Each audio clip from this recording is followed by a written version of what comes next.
All right, so I'm here in September. For frost, I like to do some projects. And one of the projects that I need to do is I've got this lemon verbena.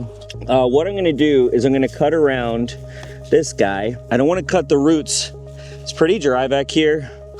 So I'm just gonna cut him out and then I'm gonna transplant him into a pot.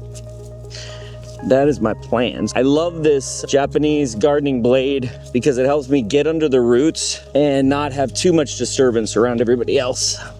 And what I'm basically doing is I'm cutting vertically because he's pretty deep in there and I want to make sure that I save as many of his roots as I can instead of just shallow because he is a tree. Well, he looks like a tree right now. There we go. All right. I did a pretty good job of it, I think. I'm gonna set him in here and then I'm gonna get all the vine plant off of him. Plan is to transplant him outside. I've got a pot and give him a little bit of fertilizer, give him a little bit of water. He did okay back here by getting tall. I mean, I'm telling you, this plant was like very tiny when I planted him back here in the corner. This corner gets early morning sun, very hard to do, but let's go ahead and get him in a pot.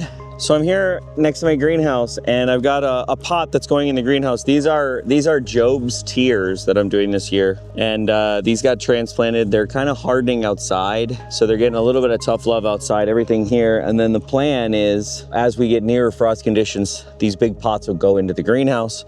So this year, since it's my first year in a greenhouse, I just thought about fun plants. And so lemon verbena or Aloysia citriodora. I pulled this, I transplanted. So this was a starter I bought at Mayflower Greenhouse near the airport in Green Bay. They have a lot of good stuff and they have starters that are in a pot and I put this outside to see how it would do in the back. I have another one in a container that I may also transplant that didn't do as well as this one. This one definitely rose up pretty high as far as a long stalk. I mean, this plant was this tall when it started in the season. I'm gonna go ahead and cut a little ball for it. I'm letting stuff harden out here because I want to take care of it outside before it knows it's going inside and having perfect conditions. And also, I'm not done inside in my greenhouse right now. We're very close. So this is about double the size. I think I can go a little bit more. I have grown verbena, but normally it's an annual, right? I don't keep it over. But having a greenhouse, I just love it in tea. I love the oils that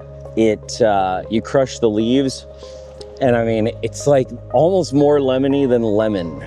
It's incredible flavor. It's such an incredible oily lemon flavor. I've got some BioLive, so I have this organic fertilizer from Down to Earth. I'm gonna put some in there and then I'm gonna get some water. I want it to be approximately the same line it was when I pulled it out as a transplant. I'm probably gonna snip off these bottom leaves. There you have it, lemon verbena. I'm gonna make this thing sing, I hope. That's the goal, is we're gonna get it in the greenhouse. We're gonna take care of it. Couple weeks, we're gonna bring the pots into the greenhouse. My plan is to kind of show that process because it's gonna be really cool to fill the greenhouse. Try to keep plants alive over winter in Green Bay, Wisconsin.